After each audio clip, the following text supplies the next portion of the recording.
तुझे खेतन मझा खुशबू ईंदी रहे, तुझे खेतन मझा खुशबू ईंदी रहे।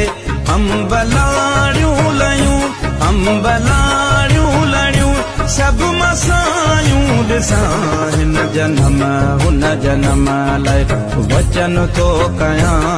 अस्सलाम वालेकुम नाज़रीन, माया सनाउल तां ॾिसी रहा हो न्यू मेरान न्यूज़ और कयूं था ख़बरनि ॾांहुं। ख़बर शामिल कई पिया जुडो में रिपोर्ट आदिल अली कमरानी जी।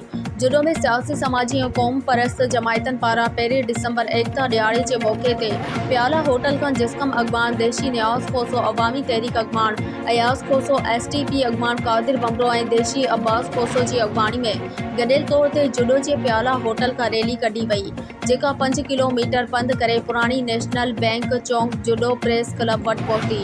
शहर में हर तरफ जीअ संत के नारन ते झुमरियूं पुण हयूं वयूं, जॾहिं तो नौजवानन पारां संत के हक़न की हासिलात लाइ नारेबाज़ी पुण कई वई। मुख़्तलिफ़ हंधन ते शहरन पारां रैली ते गुल निछावर कया विया।